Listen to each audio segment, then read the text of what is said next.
The stream has officially started. So fucking dumb. Welcome to Chapter 6 of Breaking the Faith. Out of how many? I'm going to send out a call to some people to join us. Okay, so the weird thing is, Breaking the Faith has chapters within chapters. Yes, it does. Fucking why? No. You should rename this stream "Breaking Your Audience." So what do you mean by we are only on chapter 2, but chapter 2 contains chapters 5 through 8. What the hell? Why? What the fuck is you guys thinking? Trying to make a book or something? And there are 4 composite chapters. Okay, so 4 chapters in total, but we're halfway there. But there are 19. Is this the one where there are 19 total chapters. No, that's the one on web novel that isn't complete. Wait, can I not unmute people? No. What happens is you have to server mute them and then unmute them. Hey, Hypnia. Wow, that's horrible. Yeah, I don't know why Discord started doing that. I think it glitched. I'm not sure. So, we are reading Jon Snow sent back in time by the Seven to destroy the faith of the Seven.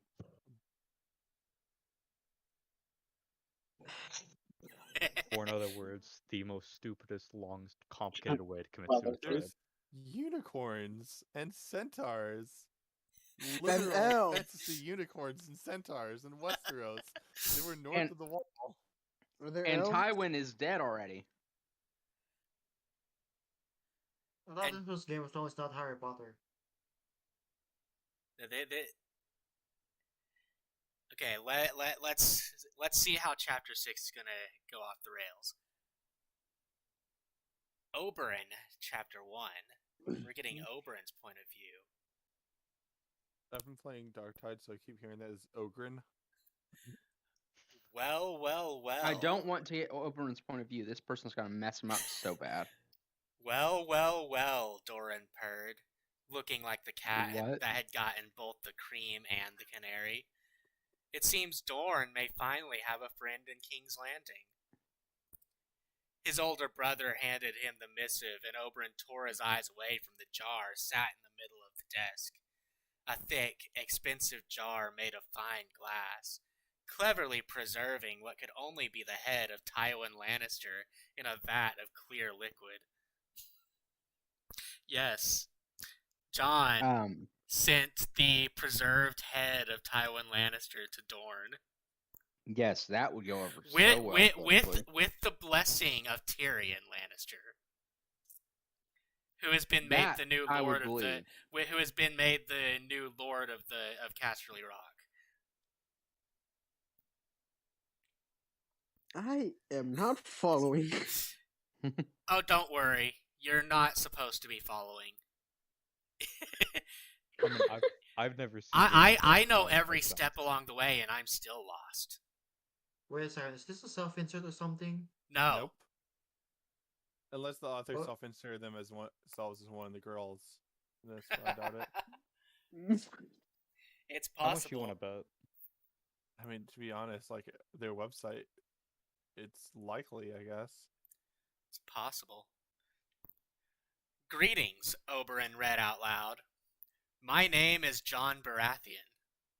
You have likely already received my new father's proclamation, but I used to be known as Jon Snow, bastard son of Ned Stark. Through a series of unforeseen events, it was recently discovered that Queen Cersei of House Lannister was committing adultery with her twin brother, Sir Jaime, and that all of the Queen's children were not fathered by her husband, the King.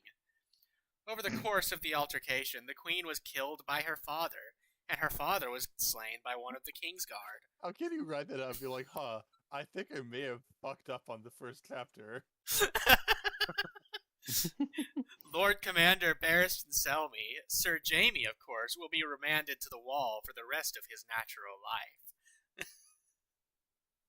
Wait a second. What does this relate to him changing his name? Why are they fucking over Sir Barristan as well? Wait, what? When did that happen? No, Sir Barristan was killed Why, Sir Barristan isn't being killed. Sir Jaime is being sent to the wall. Okay. They're saying Barristan killed Tywin after Tywin killed the queen. Okay. That makes more sense. For a given value of sense. And then Jaime's being Yeah. sent to the wall. Or has already been sent to the wall. Oberyn paused to allow his brother to get out his cackling. Lord Tyrion of House Lannister is now Lord of Casterly Rock. He has taken Lady Myrcella of House Lannister as his legitimized daughter and heir. Cersei Lannister's 2 bastard sons will be joining their father in lifetime service to the wall. Why did this person hate poor Tommen? Like, Only Tommen one did of them nothing is wrong. making it to the wall. It's the wall. For those not aware, Sansa, after Joffrey was illegitimized, approached him because she was still obsessed with him for some reason. And what? he hit her. And so Lady ripped his fucking arm off. Instead of nibbling him a little. And Robert just sat on his horse and watched his former son, bleed out in the mud. I'm surprised the author didn't have him spit on him.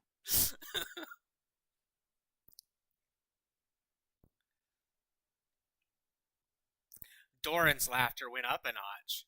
He did not even pause as he wiped his eyes to clear the tears of his mirth. I know none of this news can soothe the wound House Lannister has caused your family, or the loss of Princess Elia and her children. But your enemies are either dead or shamed beyond recall. The entire realm will know the fullness of their disgrace before the moon turn is out. I know I had not yet been born when these crimes were committed against your family, but if there is anything I can do to mend the bond between your house and mine, I pray you tell me. I cannot swear it will be done, as I am not yet king, but I will do all I can to ease the strain between our families and within the realm.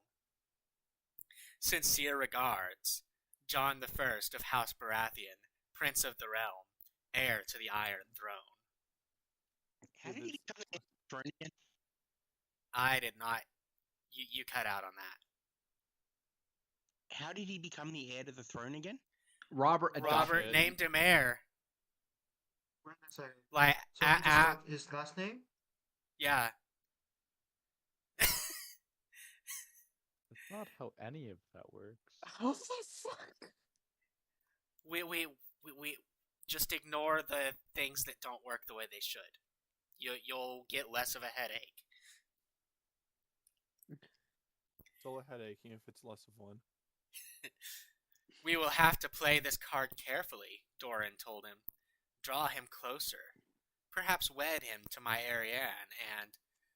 I would write him a letter, Oberyn said. He has done more for our family than anyone outside of Dorne has bothered in more than 15 years, and... Yes, of course, Doran nodded. Make friends with him.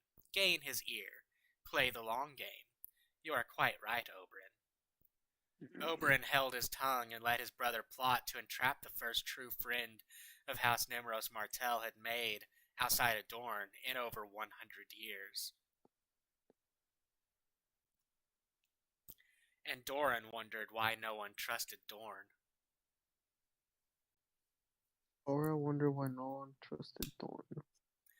For his part, Oberyn would just do what he wanted, what he had to do in Elia's name, and temper Doran's actions as best he could. Isn't it Doran tempering Oberyn's Oberon actions? tempering Doran's actions? What the fuck?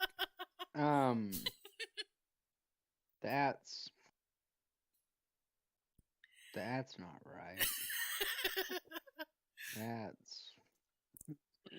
Oberyn left his brother in his wild plotting stage where he spit the wildest ideas he could imagine out into the air.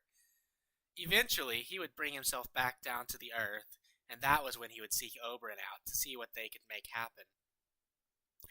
Oberyn was his hands, the able body that fulfilled the duties Doran's gout kept him from. Together, they ruled Dorne and protected their family. Until Doran remembered that, he would occupy himself by riding to Winterfell. What could he say to this wolf stolen from his pack by a stag? What had he said to Elia when their mother had given her away That's to the such dragons? a terrible, like, what, metaphor? Allegory? I'm not even fucking sure. God damn it. And would it even help? Oberyn could not be sure, but he could try. And try he would.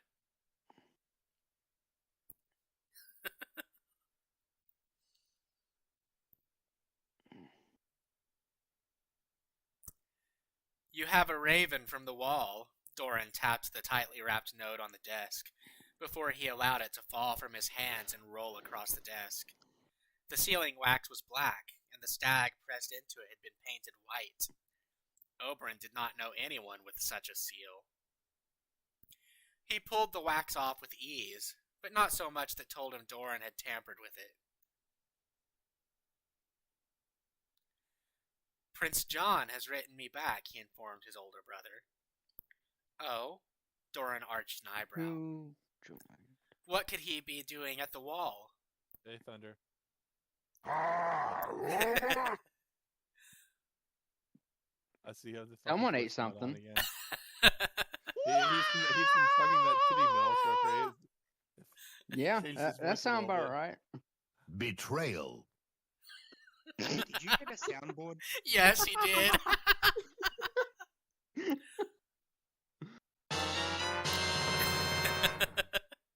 Dude, God damn got it. the whole fucking soundboard. Fucked up on God. Did you get it for D&D? I'm gonna break a rule for a second. Okay? So, hold on. This is America. My president is black and my Lambo is blue, nigga. Now get the fuck out of my hotel room. And if I see you in the street, I'm slapping the shit out of you. Fucking love the Boondocks. M- Alright, This Misty, would- clear to warn him. this would be so great for a cringe stream to have all those options. That's Perfect. so fucking sus right there.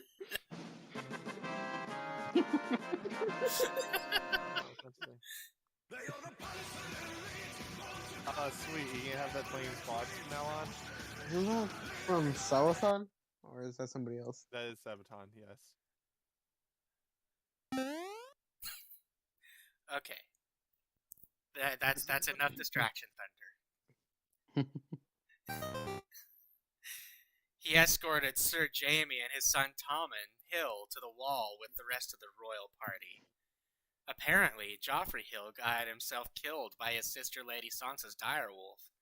The fool struck her in front of her companion. Hill, Doran chortled, and Oberyn had to admit it was satisfying to know the proud Cersei Lannister children were now officially labeled as bastards for all the world to know and see. That her most precious firstborn son had died, in the mud, killed by a jumped-up dog, was just a delicious dessert. This is so Did he unbelievably just call fucking his bad. Yeah, he just called a direwolf Yes, he a did. jumped-up dog. This is so out of fucking character for Oberyn. Have any of these people ever been in fucking character in this fic so far, dude? No, but Oberyn hurts the most. If you were expecting anyone to be in character, you haven't been paying attention. Yeah, exactly. Thank you for quoting the show. You're welcome. Prince John has invited me to King's Landing to meet Robert. Robert is planning a tourney there in his honor after he returns from... He is going on a ranging beyond the wall. Doran gave him wide, startled eyes. House Martell were all desert snakes. The idea of living in the north as the Starks was an act of true bravery to them. The idea of voluntarily going beyond the wall, where things were even wilder and colder, was almost unspeakable. Okay. That's certainly a take.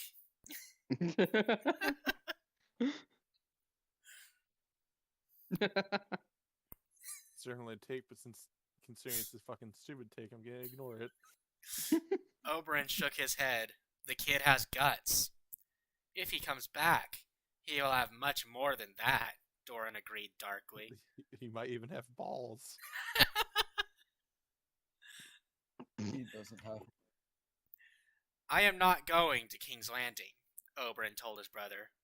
Not before I know how on guard I should be. I need more information first. A neutral place to meet this Prince John. A neutral tavern or bluff had been what they used to negotiate between sellsword companies when he had been in Essos. He could not help but think such precautions would be wise to take in their current situation. Perhaps we can do him a favor and draw him to a neutral place at the same time, Doran offered. My little snakes tell me Renly of Storm's End is not best pleased with his king brother's choices. That he sees choosing a bastard over a brother as heir as an insult of the highest order. Yeah, it's almost as if it is. Absolutely is an insult of the highest order. Yeah, but they gotta point the obvious for the people in the back, because they're fucking stupid. Literally not one fucking person would support this, because not only is it a bastard, but it's not even fucking Robert's bastard. So, Doran calling his spies his little snakes. Yeah.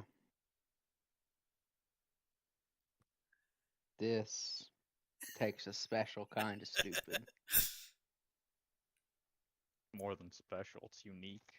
Do we know It's not unique. It's just special.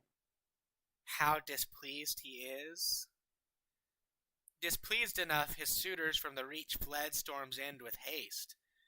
They should be reaching Grassy Vale today to board a boat directly to Highgarden. When did they leave? 5 days ago. Oberyn whistled. Less than a week from Storm's End to the Grassy Vale? That was haste.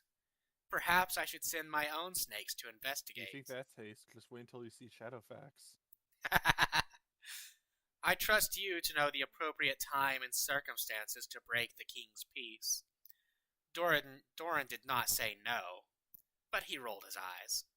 And tell Obera to keep her spearheads sheathed until you get there. When he says snakes, does he mean servants or spies? He means spies, yes. He means literal snakes. He no. mean Federal it's the spies. author's pitiful attempt to give Doran something similar to Varys.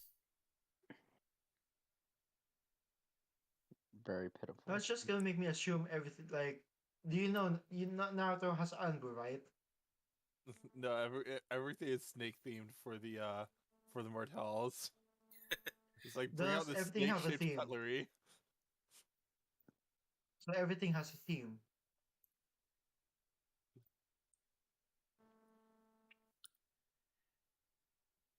Yeah, let's just continue.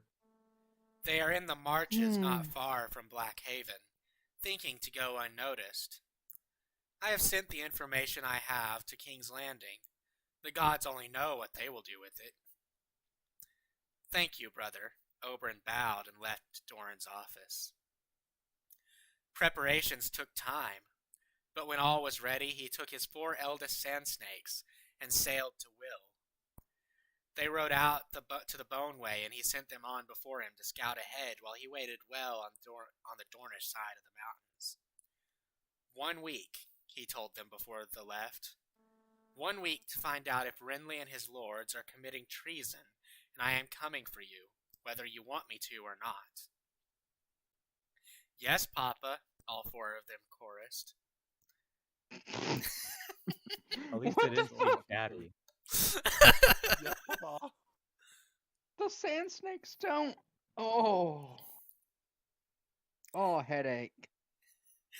At least they didn't say daddy. Oh yes, daddy. His daughters were assholes. What? What? What the fuck? What does this relate to what the next line says? He loved them beyond all reason. What's the relation between that? Oberyn obviously loves The assholes. relation is that I made it the fuck up. The relation is that Oberyn likes sticking it in the bum. I mean, we already knew that. That's canon. I mean, are you suggesting he likes to fuck his daughters though? Because what he say he likes sticking in the bum after he said that his daughters I mean, were assholes, that does imply. He loves them beyond all reason. Damn. He's taking some, you know, Targaryen he's lessons. Some notes from Jocasta here. Jesus Christ. Go and be sure he to has return. Nothing to do with this. Oh, here's Smurf. It took you damn time, man. Oberyn waited until the He's dust their always horses late. kicked up had settled and returned to his Ilaria. Can you believe them? Speaking to me in such a manner? He asked her. Of course, she smiled slyly. One would almost think you were related. Affronted, he smacked her ass. What the fuck? Wait, what? Of course he did. Fucking Okay, so it's literal. A+ character writing. Dude, this is obviously written by a woman who does not know how men act. I mean, she doesn't know how women act either. That is a good point. When was this made? Updated? Let's see. I thought I said it was complete. Yeah, it's complete. Oh my goodness. It was completed September 10th of 2021. It's made in 2021 and that happens? It was all uploaded. It was all uploaded in one go as well. Let me look at her website again. Her god awful website. Oh, I can do that. Oh, it's so fucking bad. Oh shit! I meant to go. Article 66. It's a fucking Star Wars fic. Who the hell? Relationships Yoda and Bruck Chun. What? Bruck Chun is. What the fuck? No. No. He's no. Obi-Wan's. Obi-Wan Kenobi. Don't talk anymore. That's too much. No, I'm Bruck serious. Chun Slash is fucking Qui-Gon. Obi-Wan's classmate. Oh my god. What the fuck?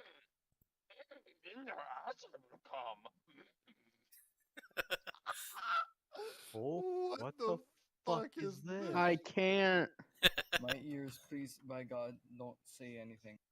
What What the the hell fuck? is this? No. And another No, Star it's Wars. real. What is this holy abomination? It's real. So much effort. No. Oh, They it go hurts. so much effort to make these websites and stuff for this. Ugh. Oh my gosh. Wait, I just love the shitty photoshopped art for all of these fucking stories. Dirty But- Deeds. Harry Potter Done slash dirt cheap. Bill Weasley. Oh Uh, gosh. PG-13.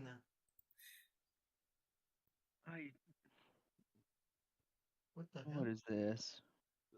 Wolf's War. Another Song of Ice and Fire one. What the okay, so it says genre fix it. Rule 63 is Harry Potter, but what is pre-Harry slash Bill Weasley? Does that mean like fucking preteen Harry? Like what the hell is It means it's pre-suffix mean? building up to Harry Bill Weasley. Oh, okay, let's look at Article 66. Oh, my bad. Yeah. This doesn't look like it's the one where it's the pairing. So Article 66, it's amends where it's Yoda fucking initiate. Okay. Ugh. Okay. Oh, it's only 2,600 words. That's perfect. Only? Okay, that's enough looking at her website. Never again. It's gonna happen again. Wow, this person's an idiot. Like, if the clone army was created for the purpose of destroying the Jedi Order, it doesn't make sense to me that the order to actually kill the Jedi is number 66. Shouldn't it have been number 1? No, because then it would have been No! fucking obvious. Wait, no, the Jedi knew about Order 66. Yeah, they knew about the contingency orders because Order 67 is kill the Supreme Chancellor. If I remember correctly. They know all the contingency orders. They're all public records. Yeah, what was Order 69? Just out of curiosity. Hire some Twilight strippers for the council room. It was create more clones. The hard way. The fun way. Asexual reproduction.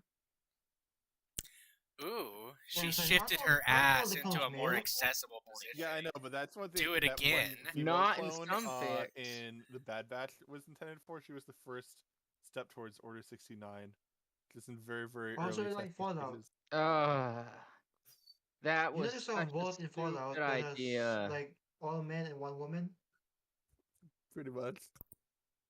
But I agree with Myth. We're getting kind of off topic. We should save that for when Yeah, we we read should Men's continue. and Article 66 next week. Right, Myth? I'm not reading another of her fics. Then I'll do it myself. He shook his head in mocking exasperation. I do not know what I did to deserve the many assholes I have in my life. Oh, and by the way, it's Order 65, and it's to arrest the Chancellor, not kill him. Something wonderful, Ilaria assured him. Now come, claim your just reward before I grow bored and take one of your armsmen to my bed instead. This attitude will not gain you more spankings, he warned her as he followed her into their shared tent. Oh, I think it will. Okay. He has been calling himself the King of Storms, Obra reported. He and half a dozen of his lords or so are talking about leaving the Seven Kingdoms to stand independently as their own kingdom, when they are not drinking and jousting for no apparent reason, or boasting about nothing. He has himself convinced his brother will not fight him over his succession. That it's only fair after the insult King Robert dealt him. Oberyn snorted, as if King Robert had ever cared about the insults he dealt to others. He started building his own Kingsguard. Fool. Oberyn rolled his eyes. He sat astride a sandsteed with his firstborn at his side and stared down at the camp far below. Between Renly and his armsmen and the various Stormlords and their armsmen, there were too many of them for his party to take. At least there were too many for them to take on through strength of arms alone. Tien has a plan to take down the armsmen, Obra told him, but we need your permission before we put it into action. Not fatal, he asked. Obra scoffed. We only need their lords to stand trial. Not fatal, he repeated. Not fatal, Obra agreed with a huff, but not subtle. Give us 2 days. Ride in at dawn on the 3rd, and only the lords will be well enough to respond. Oberyn wouldn't give a shit if it was fatal.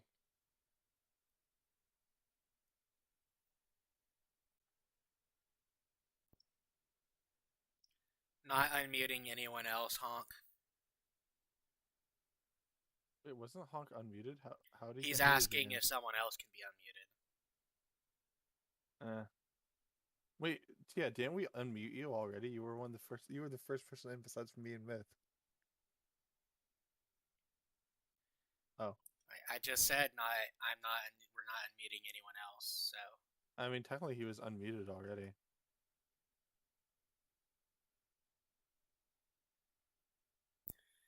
A much more reasonable number, he nodded. Go, we both have much to do and only 2 days to do it in. Yes, Papa. God damn it. That's a thing now. Cringe. She said unironically this time and spurred her horse away. At least it's not Daddy. He turned his horse and started No, making that's plans. for when he's admiring his asshole-ish daughters. Yeah, that's when he's admiring all the assholes around him. All the assholes. Oh, that butt cracks. He turned his horse and started making plans, even with at least 7 out of every 10 of the armsmen disabled, which was more than he usually allowed himself to count on, even with Tien's skill with poisons.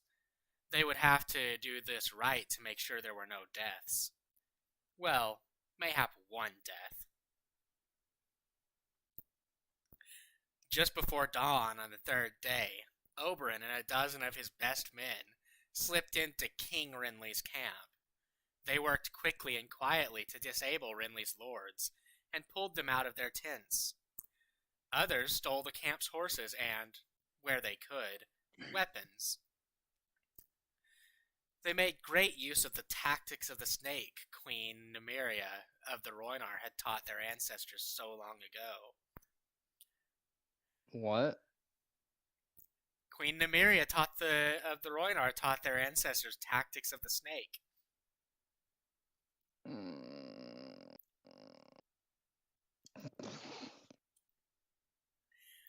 Once all of them but Renly and his Kingsguard were bound and held, Oberyn had his men surround the group of prisoners.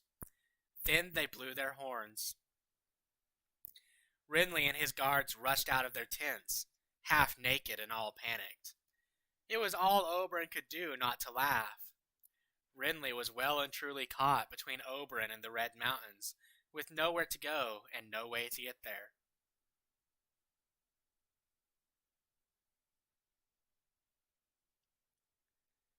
"How dare you?" Renly blustered. "You craven snake bastard!" "Craven?" Oberyn taunted. "You call me craven? You who are not brave enough to plot against your own brother on your own lands?" Any other man would have the sense to know he was defeated. Renly Baratheon was not another man. What the fuck do they mean by that? He's not a man, of course. I'm not your average pretender king. I am beyond a pretender king. I'm the pretender emperor. Oberyn ignored his blustering and signaled his daughters. Within moments, Oberyn and Nymeria had Renly's 3 Kingsguard dead on the ground, and Nymeria had a dagger at Renly's throat. "Now," Oberyn said in his best reasonable tone, "will you come peacefully, or will you continue to resist?" This is ridiculous. Yes. Oberyn and Nymeria know how to fight because Oberyn taught them, but they're still women, and therefore, logically, in A Song of Ice and Fire, since it takes physics into account, they would have trouble with a single guard each. Let alone... I'm gonna need you to get all the way off my back about that. Poison. The Kingsguard would be wearing full plate armor. What No, poison did they it use? said when they came out that they were half Oh, yeah, naked. fair. They Why would were, the Kingsguard be half naked? because Never Renly was having mind. himself an orgy. Never mind. With his Kingsguard? Yes. Yes. They're not Kingsguard anyway. They're Rainbow Guard. It hasn't said that in this story.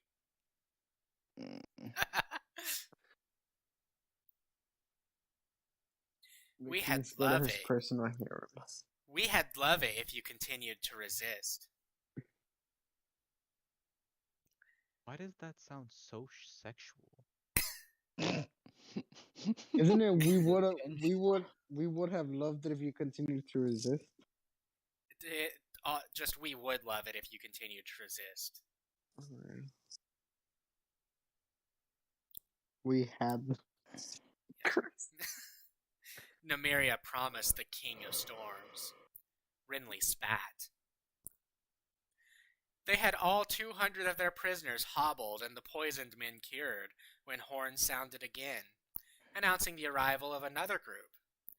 Seeing as the man in the lead, seated on one of the largest black stallions Oberyn had ever seen, was flanked by a pair of unmistakable Kingsguard on shining white steeds. Steads. Yes. Oberyn would put his dragons on getting his meeting with Prince John in a, well, he would call it a neutral place. As they drew nearer, he realized the lead horses had no bridles, not even hackamores. There was nothing to attach reins or head ornaments to which meant unicorns. Sorella, his most curious and therefore best educated of daughters, said on a sigh, "They are riding unicorns." So Yeah, and yes, they are fantasy unicorns, not A Song of Ice and Fire unicorns. Wait, Song and Ice and Fire actually has unicorns? yeah, but Yes, they're not like they're actual unicorns. they're more like one-horned goats than One-horned goat. What? This is I guess it horrible. makes sense. It really doesn't. I know it doesn't, but Surely not, Nymeria objected. Then they grew closer. The man he assumed was Prince John wore a black doublet with white stags embroidered at his cuffs and hem. That explained the seal Oberyn had not known. Of course, it had been Prince John's. His unicorn, though why it was called a unicorn when it had those two bony nubs that should definitely count as horns below the primary, Oberyn did not know. His unicorn came to an easy stop not far from Oberyn without any signal nor command from his rider. The Kingsguard, Sir Barristan and another Oberyn did not know, but looked like a Stormlander to his eye, were also mounted upon unicorns, as well as the red-haired lad covered in direwolves at his back.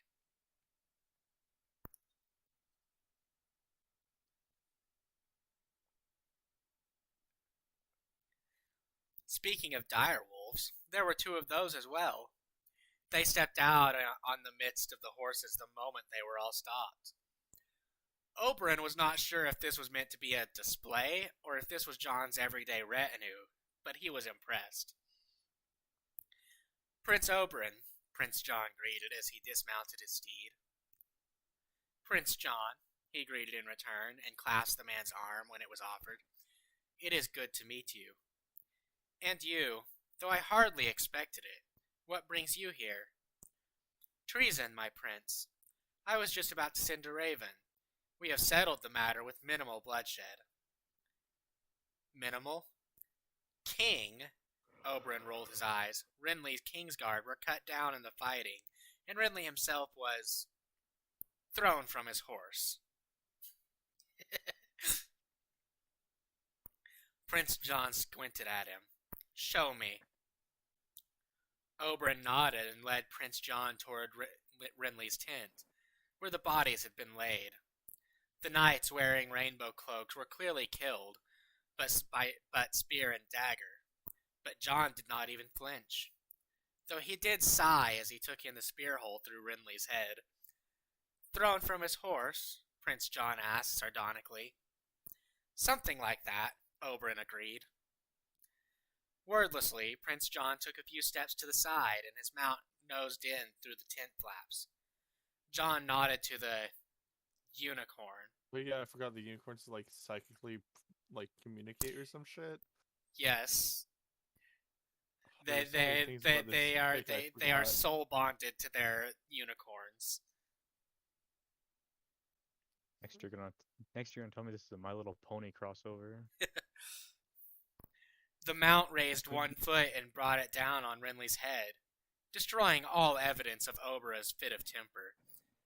The unicorn almost daintily scraped off its hoof on one of Renly's cloth of gold pillows and Listen, backed what out the fuck? of the They tent. just straight up murdered Renly, and they're not having any pushback for that. Nope. Yep. John's even helping them cover it up. Makes sense. Oberyn would never be so stupid as to leave a wound like that on a Ugh. Just don't think about it. No. Clearly, Sadria Wolf didn't think about it. Can't be a wound if the wound doesn't exist. Prince John just shot him a dry look and led him out of the tent. Oh wait, I skipped a line. Oberyn could not think of a damn thing to say about it. Prince John just shot him a dry look and led him out of the tent. We will start with the sentencing of the lords and then the men-at-arms by the keep they serve. Prince John turned to his Kingsguard. Sir Barristan, prepare the lords. I will see them one at a time. I do not care what order you choose. Sir Roland, have their armsmen separated appropriately, and call for the wagons. With any luck, the watch will get more bodies than the stranger. Hold on. They're going to sentence the men-at-arms? As in the small folk? Yep. Fuck them small folk. Who cares about the small folk? They're just small folk. Easily replaceable.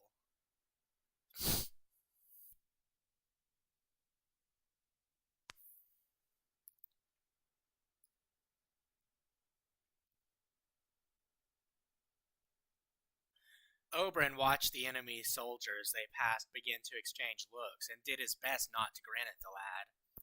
He was clever, preparing even these enemy forces for what was to come rather than wasting all of their time, just letting the men stew and probably panic, which would just make more work for Jon and Oberyn's men. They walked into a canvas-covered pavilion that Prince Jon's men must have set up.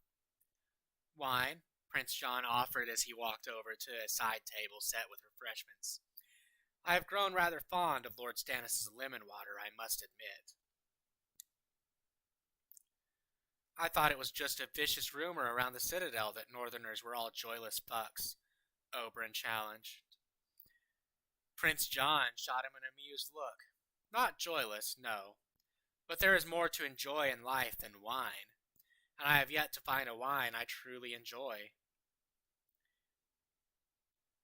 Everyone is a Northerner compared to you, the red-haired Stark japed at Oberyn as he dropped into one of the 3 seats available.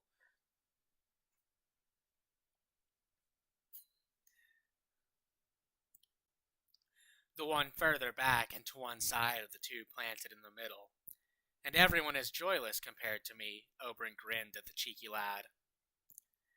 Robb, have you met Prince Oberyn? Prince Oberyn, my brother Robb. Well met, he nodded at the lad, who nodded back and returned the sentiment.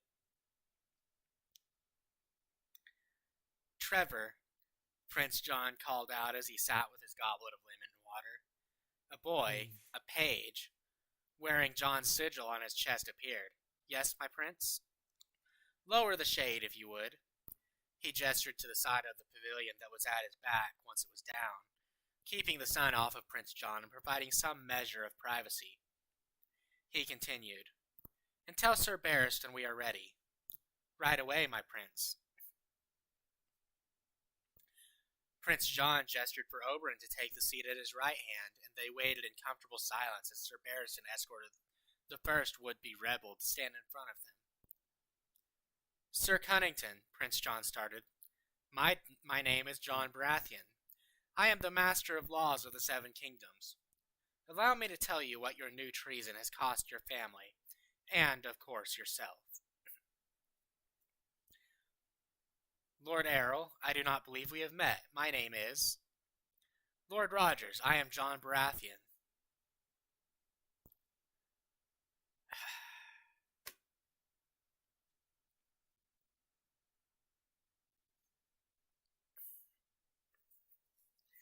Needed a drink. I thought you were pausing to gather your mental strength. I think that's what we all need. Oberyn watched in wonder as lord after lord was punished, as far as he could tell, based entirely on his word. Houses were stripped of lands and incomes. Heirs were sentenced to fostering in the north. Heiresses were betrothed to loyal bannermen, all based on his word? And not a thoroughly explained word on his part either. Oberyn was confused. He's the master of law. So he spoke up. Well, no. Oberyn is confused because he thinks that John is just taking him at his word without any kind of investigation.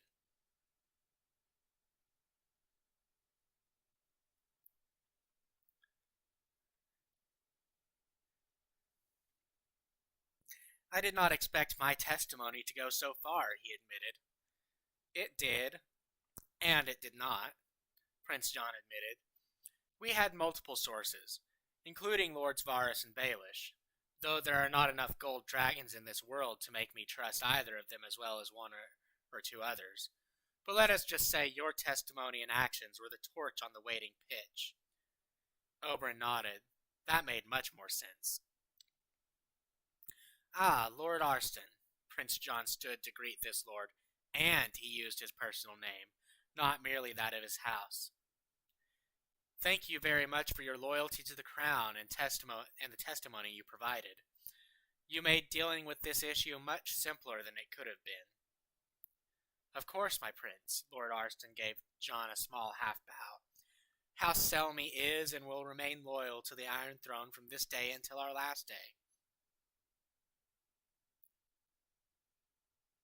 Are they really using Barristan's made-up name from canon as the name of the Lord of House Barristan? Or House Selmy? You're asking a lot of this writer.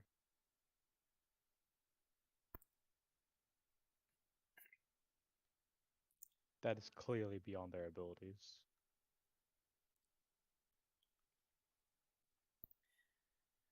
Good, thank you. Lord Stannis at Storm's End has requested the right to reward your loyalty himself, so if you would take your men and make your way there, I believe you will find yourself well compensated. As you will, my prince. You will not need us here? We will be quite fine, John promised. Sir Barristan?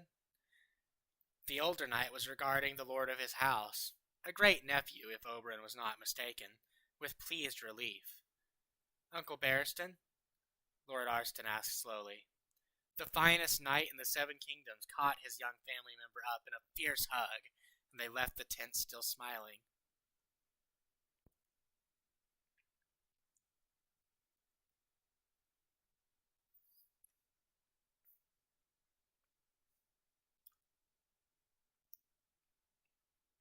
Ah, Oberyn said once the two men were gone.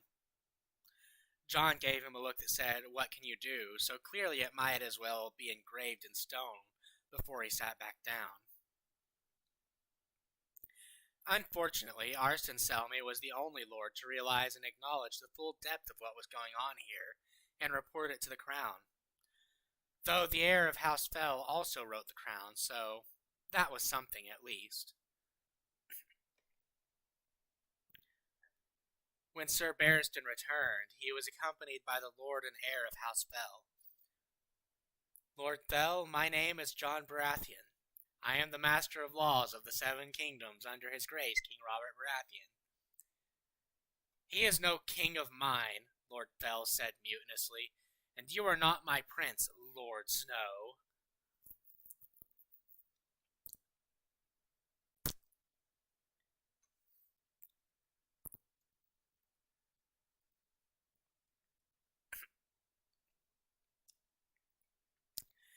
It was not the first time a lord had called John the name Snow as if it were an insult, and it probably would not be the last. Oberyn was impressed by the lad's composure. He had not flinched once when faced with the derision and insults the longer-standing lords had heaped upon him. By your own words, Lord Stifell, called Silveraxe, you are convicted of treason and sentenced to death in the name of King Robert Baratheon, the first of his name. John responded evenly. I will take your head in the morning.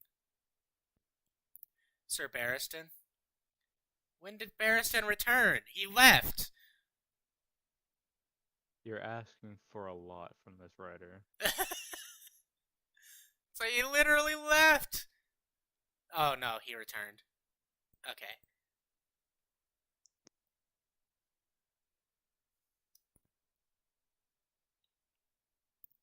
The Selmy knight took a hold of the former Lord Fell and pulled him out of the pavilion. Once he was gone, Prince John pulled a dagger and cut the ropes holding the fell heir. Thank you, Lord Harwood, on behalf of the crown, for the faith and loyalty you have shown the Iron Throne. Of course, my prince. The new lord rubbed his own wrists to get a feeling back into them. What of the men? Were any of them not behind your father? 3. The rest. Lord Harwood shook his head. Very well. Sir Roland will take you to pick out the 3, and they will be spared. After that you will ride to Storm's End with Lord Selmy. As a newly inherited lord, you will need to give Lord Stannis Baratheon your oath of loyalty and service to him as Lord Paramount of the Stormlands, and, through him, the throne.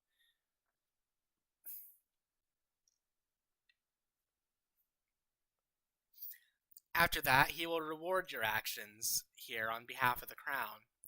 Do you understand? Yes, my prince. Good. Now go. I'm afraid I have quite a lot to do and not much time to see it done. Yes, my prince. Lord Fell bowed to Prince John, then nodded to Oberyn. Good morrow. May the 7 keep you until we meet again. Once the young lordling and Sir Roland were gone, Prince John rolled his eyes, and Sir Rob burst out laughing. Oberyn grinned. Not the most useless man of the faith I have met. There is that, Prince John conceded. Rob, we are right on schedule, John. Everything is in line with what we planned and told Lord Stannis so far. Good, let us get this done. 2 left, Sir Rob confirmed as he ducked out of their shelter and nodded to someone. Soon Sir Barristan appeared with another lord, with 3 brass buckles on his sigil. Oberyn was mystified. Lord Buckler, my name is John Baratheon. This chapter's kind of boring. It's a lot of repetition. It's fucking boring, dude. Oh yeah. Until it goes off the rails, then it's hilarious. Oh yeah, absolutely.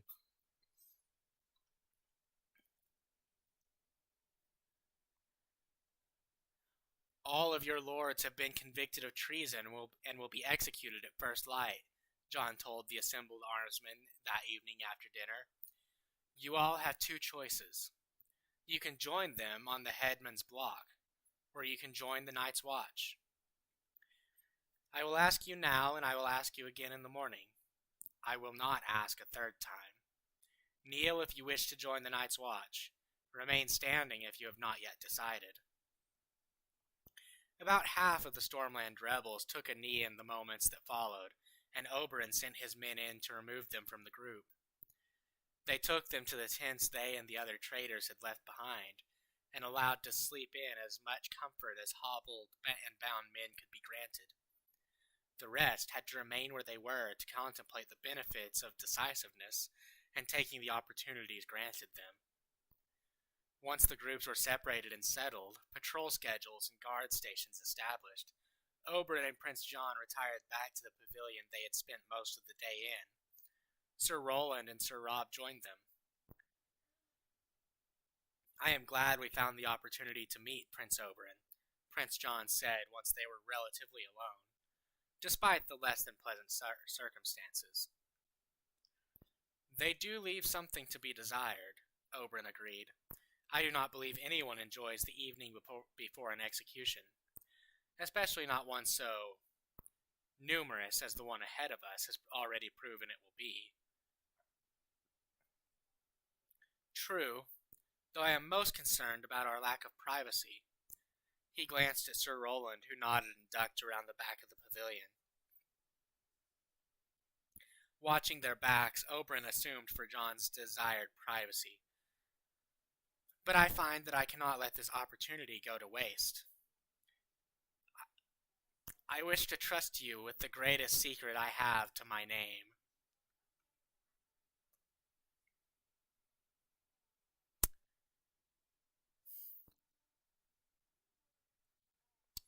Need to take a minute to prepare myself for this idiocy.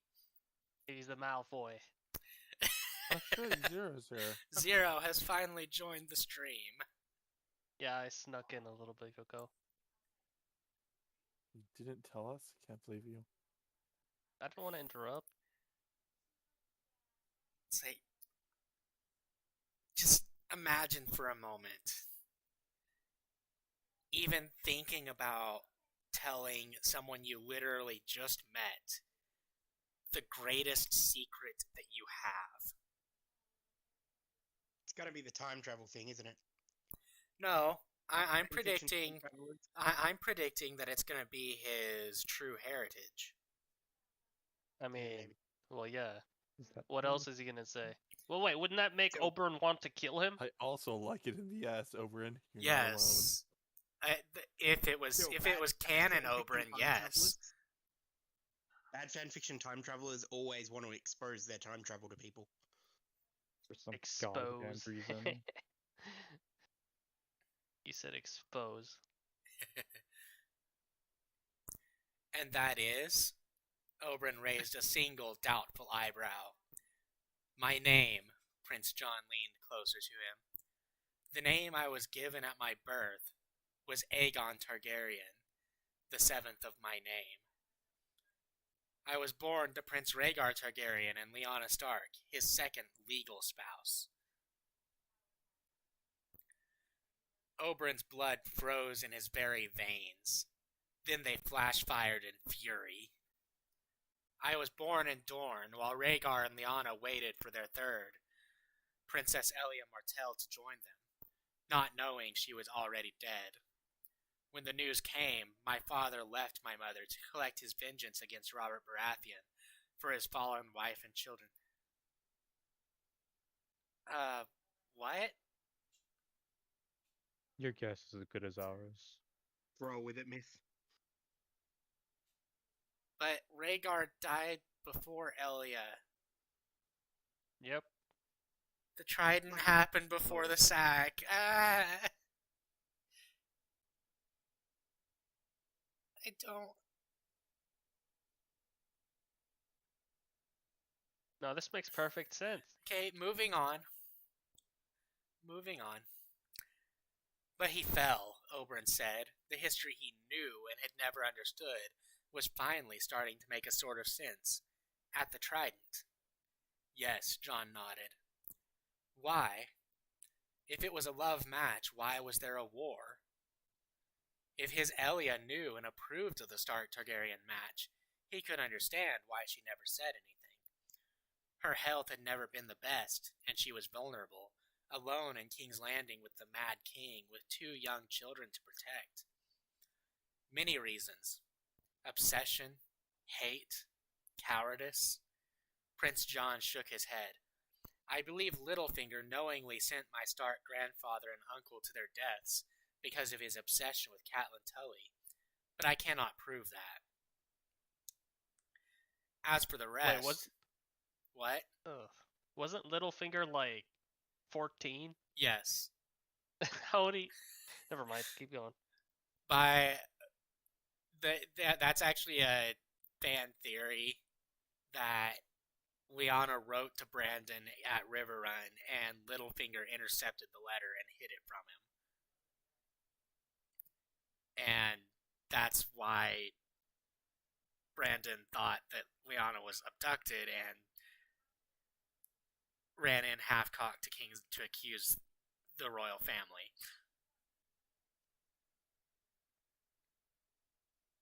So, that actually is an existing fan theory. Fair enough. As for the rest, my Uncle Benjen was witness to it all. He could have stopped it all. But he did not, and so he went to the wall, Oberyn supplied. That was what he admitted to me when we were ranging and he thought he would die, John agreed. For the rest, there are love letters, I have been told, exchanged by my 3 parents hidden at Winterfell. I have not read them myself. Lord Stark promised I could read them the next time I made it north to Winterfell, but said that he felt I was too young to read and understand what they meant when I asked to see them. And yet he told you your name. That did not quite track for Oberyn. There were steps missing on the trail. He did not, actually. I found the crypt Lord Stark had made on my behalf. Here lies Aegon the Seventh Targaryen, true-born son of Lyanna Stark and Rhaegar Targaryen, beloved son of Elia Martell, known in this life as Jon Snow. What? What? What the fuck? This makes no fucking sense. What? Why would Ned ever make that? No, I didn't, to be honest. This is amazing. I haven't even been here for 10 minutes. Amazing is one word for it. I'm so amazed. I think I became 5 times stupider. I can feel myself losing intelligence. The word you were looking for there is hemorrhaging. Hemorrhaging intelligence. Oberyn just blinked at the lad. For once in his life, he had no idea what to say. Prince John tipped his head to one side in understanding. It was confusing to find, upsetting. I had no idea what to do with it or about it. Other than let Robert Baratheon name you his heir. I encouraged it, John admitted. I was not thinking Crown Prince, to be honest. Master of Laws was the highest I could see myself reaching, but... Can you imagine a more fitting revenge? John asked him. The man that hunted my mother relentlessly unto her death. The man that murdered my father, and rewarded the rape and murder of my second mother, of my siblings. The man that still desires the murder of my father's entire house, when reason says he should let them die destitute and alone on the other side of the narrow sea. To have that man put my father's house right back on the throne he stole from them? Oberyn chuckled darkly. There was an appeal he could see there. I am going to get our family back to the power and prestige that was stolen from us, John swore. Why? It was rightfully stolen. Holy fuck, the Targaryens were monsters.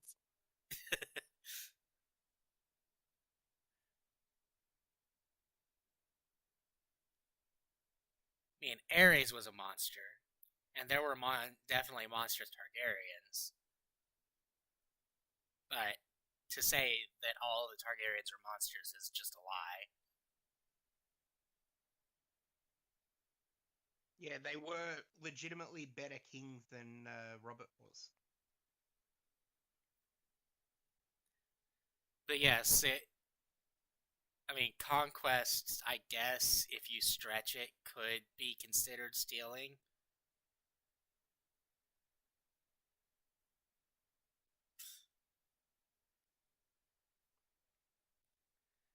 It will not be the same. It will not be as it should have been, and it will not erase our loses. But I will get back as much as they have stolen from us as I can. On that, you have my word. I could use your support. What do you need from me? He held up a cautioning hand before Prince John spoke. I make no promises, but once I have read these proofs, these letters for myself, I would do anything for my Elia. I believe Varys is plotting to take the throne from me, that he wants to give it to someone in Essos. I cannot allow that to happen. Oberyn frowned. I do know of a plot. A man named Mopatis that conspired with my brother to put your uncle, Viserys, on the throne. The plan included marrying my niece Arianne to Viserys, and my nephew Quentyn to your aunt Daenerys. Viserys is dead, Jon told him bluntly, killed by Aunt Daenerys' horse-lord husband some moons ago. A husband that rather puts an end to the talk of marrying Daenerys to your Quentyn. Once I finish in Winterfell, it would be easy enough for me to sail from White Harbor to Pentos and talk to the man myself, assuming Winterfell bore the news he was looking for. Was Varus part of Mopattus and Doran's plot? Not that I or Doran know of, Oberyn admitted, but it is entirely possible they formed a second scheme together, Varus and Mopattus. Either a change of plans at Viserys' death or a betrayal of House Martell. Making it your best interest to end that plot before it comes back to ruin House Martell, Jon pointed out. Oberyn conceded the point with a nod. And Littlefinger, he asked. It was a relief to know his nephew had instincts good enough to know not to trust the Mockingbird. But that was no guarantee his good instincts extended beyond that. He had made a Lannister Hand of the King, after all. I have people working on it, and a backup plan well away from King's Landing, but ready to strike, Jon admitted, walking toward the refreshments table. If he survives the next moon, I would be greatly surprised. Oberyn nodded. Hopefully the two plans would be enough to take down Littlefinger. He was a slippery little bastard that had escaped Stark ire before, but Prince Jon was not a direwolf, despite his constant companion. He was a dragon, and waking the dragon had always been feared for a very good reason.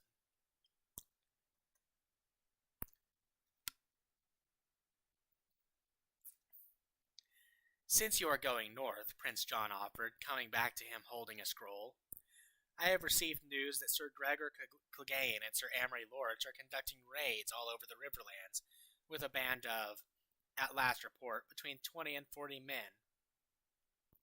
Prince Jon handed him the scroll and sat down. They refused to bow to Lord Tyrion Lannister's will and are killing, raping, and stealing indiscriminately. Since you are here with 100 men and, as I said, soon to be heading north, I thought you might like to deal with this issue. Oberyn noted the seal on the scroll, gold-painted black wax, a crowned stag, and tore open the missive. It was a writ, authorizing him to act in Prince Jon Baratheon, Master of Law's stead, to put Sir Gregor and every single man following his banner to the sword. Signed and sealed by King Robert Baratheon himself. You would give me this? Oberyn frowned at his fellow prince. You would hand me my sister's justice on top of everything else you have given me already? I do not understand. You cannot use the secret I just gave you except to my benefit. King Robert would never believe you over Lord Stark. You have to know that. Oberyn nodded. He was well aware of his place relevant to the king's trust. Yeah, because, the king just doesn't believe someone depending on who they are. To be fair, this specific king would not believe a Dornishman over Ned. Fair enough.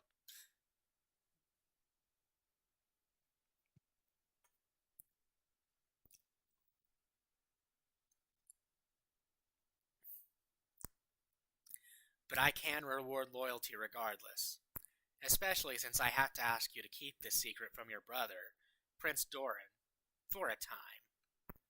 Doran has family, he protested. He is, but he is also a ruling prince. He has to face hard choices daily, and while I am sure family is a great concern for him, it can never be his first concern. Not Isn't over it something in canon, like family is his first fucking concern. For Doran.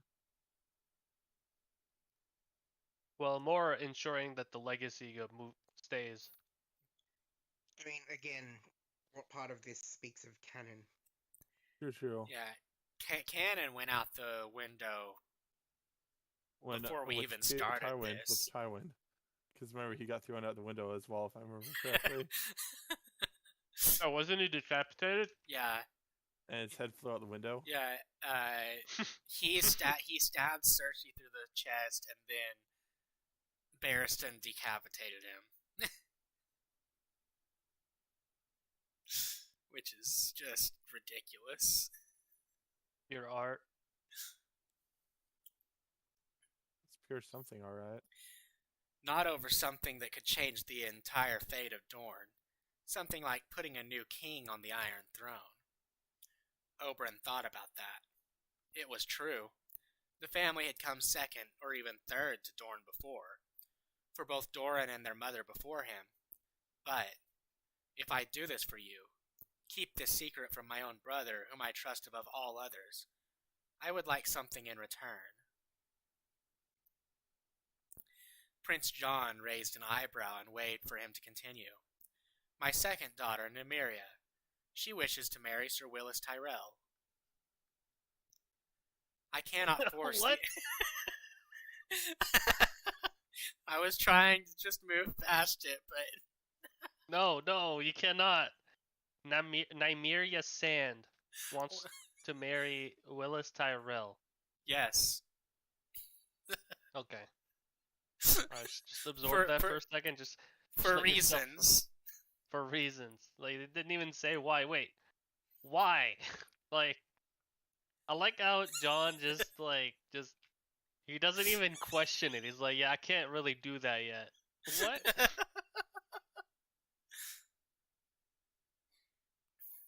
I cannot force the heir of a great house to marry someone, Prince John pointed out. I am not yet king. Not force, Oberyn corrected. Willis wishes to marry my Nymeria as well, but his family refuses to allow him to wed a baseborn. You want her legitimized. I do, for her and for him, not for myself. I would rather my friend not be forced to give up his lifelong inheritance for love, Oberyn admitted. I would help him in every way I could if he was forced to make that choice, but I would prefer it if he were not.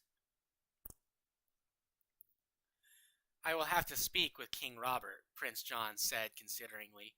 But first, I want a letter signed and sealed by Prince Doran, saying that he welcomes, or at least does not oppose, the legitimizing of Nymeria or her wedding to Willis Tyrell.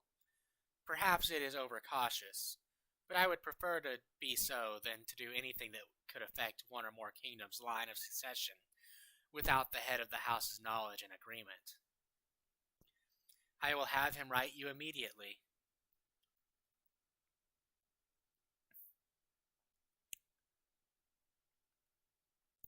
John nodded. What about your oldest? Oberyn, was it?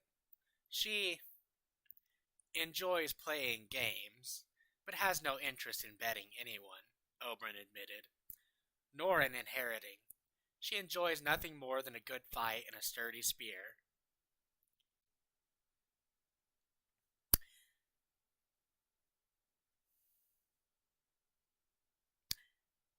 How would she like to join the Kingsguard?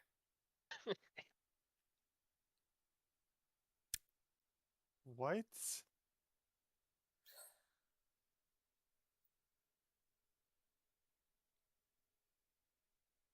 Who was that directed to? Oberyn Sand.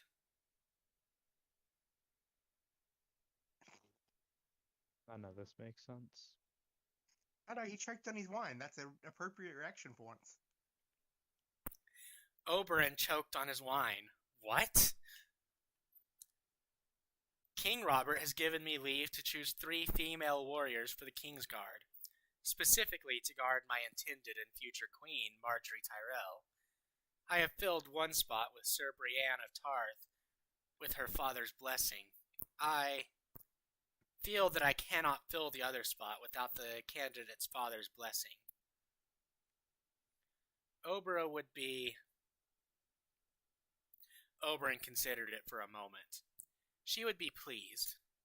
Even as a bastard, she is of noble blood, and she is pursued despite her preferences and temperament.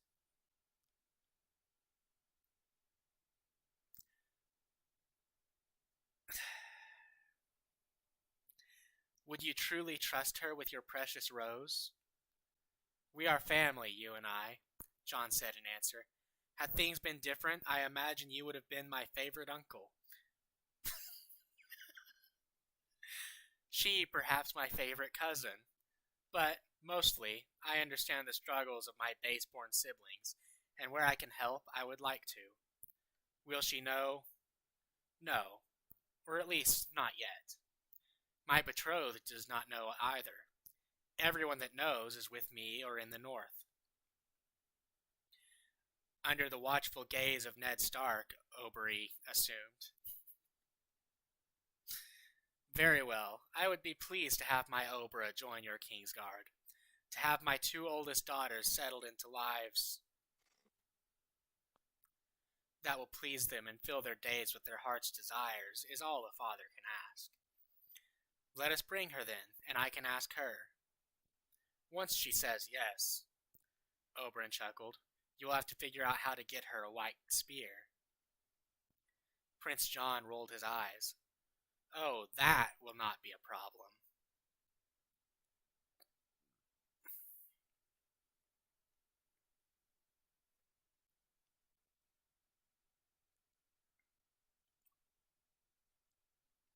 Oberyn rode forth from Derry alone. He had found his sister's rapists and murderers not far from Harrenhal. Despite his personal desires, he had not tortured a confession out of Gregory Clegane or Amory Lorch. As John had reminded him, their liege was dead, their confession would gain him nothing, but their torture might gain them the time to escape. It's almost like John knows something that he shouldn't know about the future. Yep.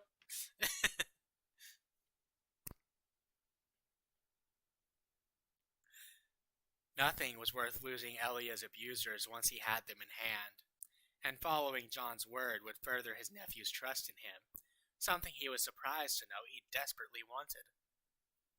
But why? Reasons. Why are you already thinking of him as a nephew? He wants him. He wants him like Mandalore wants cheese.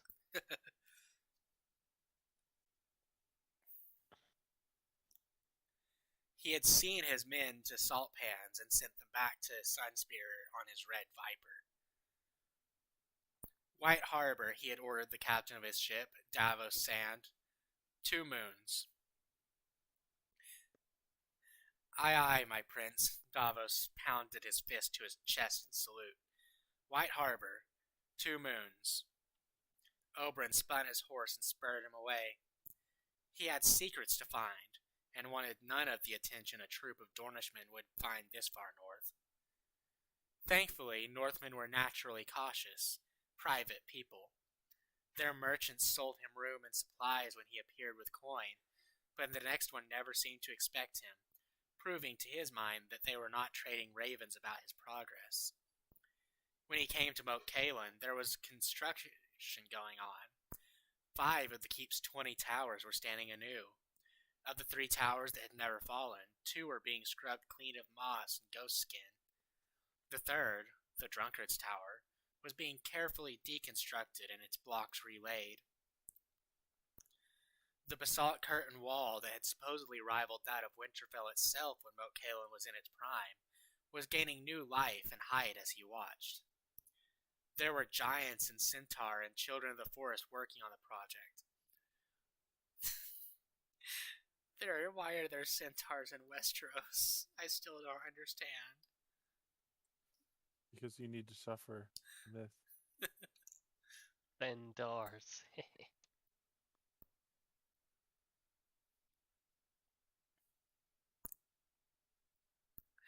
Moving great stones into place, hunting and foraging for food, recalling and healing the basalt stones that had been reclaimed by the bog. It was a bard's song, a fairy tale, and a waking dream. Oberyn stayed for 2 days, just watching the magic and mystery of it. Moat Cailin was key to defense of the north from southern invasion, and had been since the days of the first men, long before the coming of the Andals. That Lord Stark had started repairing the great keep that had fallen into ruin at the time of the Hammer of the Waters, within weeks of Prince John gaining the knowledge of his true name, told Oberyn a great deal about the veracity of the young prince's claim. Reclaiming a 1,000-plus-year-old ruin was no mean feat, but the North was well on their way to it, and he could see a number of improvements being made to the original construction as they did. He did not stay around very long to study those improvements. He did not wish to gain any more northern scrutiny than he already had, so he rode on through, nodding to the men that nodded to him, and keeping his focus where it belonged, on his own business. From Moat Cailin, it was a further 14 days up the King's Road to Winterfell. He made it in 9.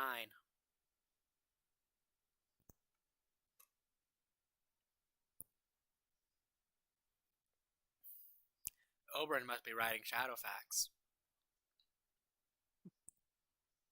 Soulbound unicorns?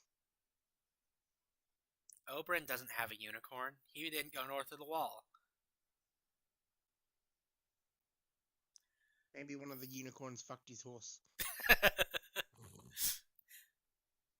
Prince Oberyn, he was greeted by a man that was perhaps younger than him, but clearly allergic to smiles as he rode through Winterfell's southern gate. I am Jory Castle, captain of the Winterfell Guard. Lord Stark has been expecting you. Okay, so the men he had passed had been sending ravens about his passing, just not to each other. He is in the Great Hall. Oberyn let a stable boy take his horse, but kept his own bag with him, until he was certain of his welcome. Thankfully, Lord Stark was not seated with a sword across his knees, the traditional signal that he was denying guest right, but behind a table with bread and salt waiting for Oberyn to partake. But none of his family was in the room. No one was in the room with them at all, actually. It was strange. Lord Stark stood when he drew near. I assumed with the lack of company that you wished to minimize your presence here in the north. You are correct, Oberyn admitted.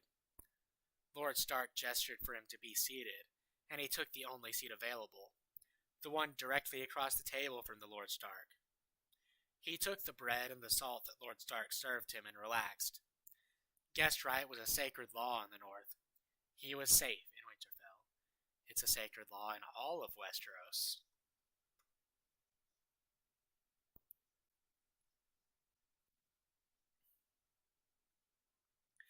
I met with your John recently. Oh? Lord Stark's solemn visage reacted about it as readily as stone. How is he? Doing well. King Robert named him Master of Laws in place of Renly the Blood Traitor, and, before we separated, he received notice that he had been named Lord of the Vale as well. Wait, what? Yep. What? Yep. But why? He's Lord of the Vale now, okay?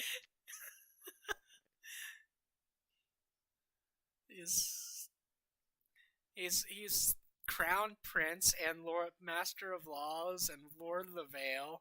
He was hand for an hour. He's collecting all the titles like a fucking cliche Harry Potter fanfic does. Jesus Christ. Oh, we'll be reading one of those cliches soon enough. Yeah, We will? Nice. Couple of months I'm going to be rereading King of Magic. Yep. Rereading it? Why are we rereading it? Because it's been over a year, and also it was not streamed to YouTube, so... Did they update it? Oh no, that was like lightning in a bottle. Are you planning to reread with the names again? Yes. Oh, good lord. I'm very curious. Oh, you should. And look there's forward also to that. people King that of have been Magic is joining amazing. streams that were If not you think around this for one King is of bad- Magic. If you think this one is bad, then yeah, just get ready. Is it worse than Uchiha Eris? Yes. Jesus. Infinite. Without a fucking doubt, fuck. it's worse. You'll find out in a couple of months.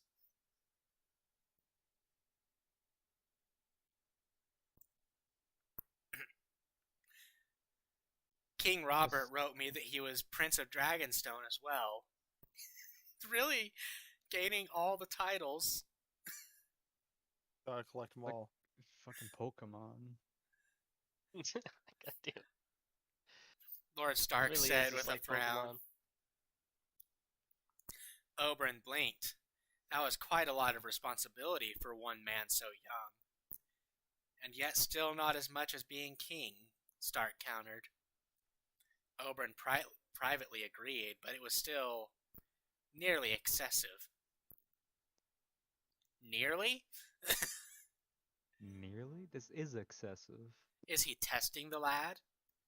Perhaps. His good brother agreed, but not for himself, I should think. For the rest of Westeros, Oberyn realized. Force them to see and acknowledge how capable their new prince is. Aye, he is effectively Lord Paramount of the Vale and the Crown Lands, and Warden of the East, and Master of Laws in all 7 kingdoms, and... Oberyn nodded. Quite a test. I would not be surprised if King Robert sent Prince John to war next, Lord Eddard admitted. Perhaps in the Stepstones. No, Oberyn disagreed. He already sent him to war, beyond the wall, and he returned. That test is passed. He did not bring back much of his party. He still returned, Oberyn repeated, with spoils of war. Lord Stark nodded and stood. How can the North be of assistance, Prince Oberyn? Not the North, he corrected. Just you. Ah. I understand you have some letters. Yes, Stark cut him off before he could say more. I will retrieve them and bring them to your rooms. I would suggest a bath. Wash the road from your person. Make yourself comfortable. This will not be a quick or easy read. Oberyn gave the Lord of Winterfell a quick bow and allowed himself to be led off by a page. By the time they made it to his guest quarters, there was a tub of steaming water waiting for him.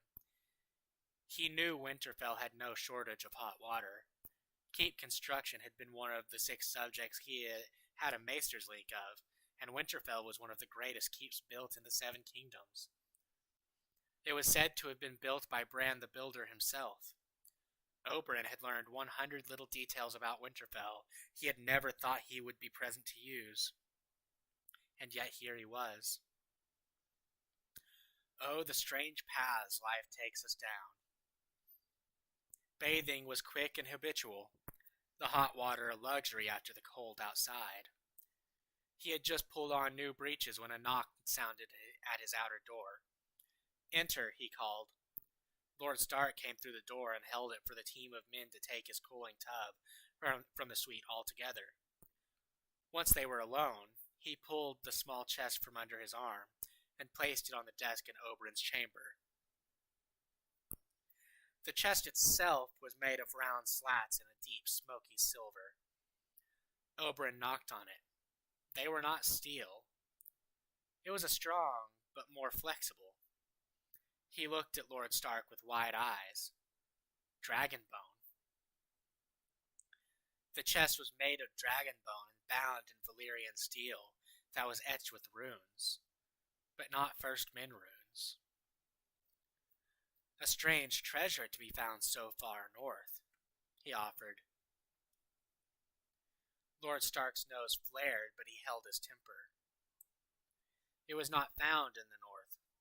I found it, with my sister, in Dorne, at the Tower of Joy. There is no Tower of Joy in Dorne. For my penis. Oberyn countered. I have never heard of such a place. It was code. Whatever had upset Lord Stark, he relented. In the letters, you will see it used. I assume it was how they referenced the Pale Stone Sword Tower at Starfall. Because that was where you found your sister, Oberyn guessed. What? No. No. Yes.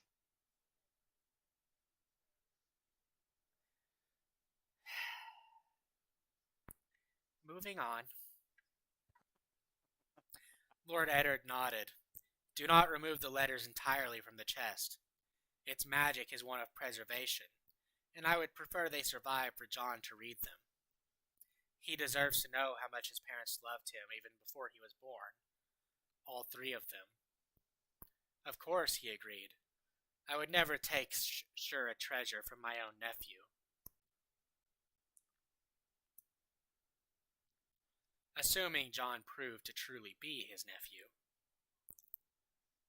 Lord Stark eyed him like he had heard Oberyn's thought aloud, but, in the end, he nodded and left. Oberyn opened the chest. There was no lock on it, just a simple catch. He unfolded the top letter and began to read. It was a letter from his Elia. He would know her handwriting for the rest of his days, even if he would never see her use it ever again. She was so pleased to write Lyanna, to welcome her into her marriage.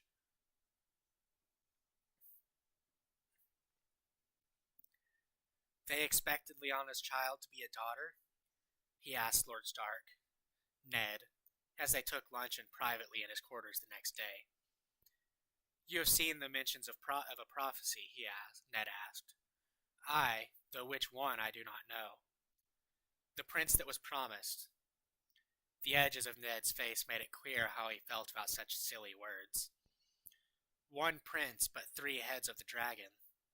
Rhaegar and Elia already had a son, so they assumed the 3rd child would be a daughter in accordance with the prophecy. They had planned to name her Visenya, to go with the Rhaenys and Aegon they already had. Then how did he end up named Aegon? Oberyn asked. Lord Ned had been there after all. Lyanna was adamant his name was Aegon after she found out Elia's son was dead, and that her own child was a boy. The North has, Lord Stark hesitated, certain beliefs about reincarnation. I believe she was trying to save Elia's son. What? What? This literally makes no sense. Since when did any of this make sense? Since never. So, Smurf, are you taking notes for your Game of Thrones fic? Yeah, he is. He needs to know how to write a masterpiece. This is clearly top-notch writing. Oberyn felt that like a dagger to the chest. For all the pain the loss of his sister had caused him, it was an agonizing relief to know she was loved so well and so deeply. Even if no one had known it at the time. Or bring him back at the very least. Lord Ned shook his head. They believed in the prophecy, all 3 of them, and it killed them. I could not bear for it to kill John as well. We will have to see that such never comes to pass, Oberyn swore darkly. Lord Stark looked at him in surprise. As John said, we would have been family, you and I, had things been different. Oberyn shook his head. We are family, and we will not let anything hurt our family. Not ever again. Or like I'm fucking reading a Need for Speed transcript instead of fucking Game of Thrones. Nothing is stronger than family. Except extreme violence. Or Itachi.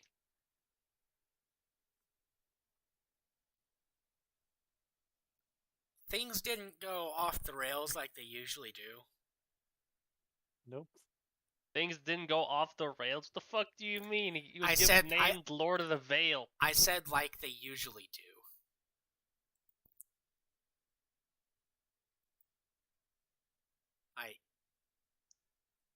I came in late, and that was already way too much. Like that, there wasn't any Joffrey slapping Sansa, so Lady ripping his arm off, and Robert watching him bleed to death in the mud. Okay, never mind. You're right. I was expecting stuff more along the lines like the Uchiha heiress. No, Uchiha heiress is a special kind of cringe. Right. is special.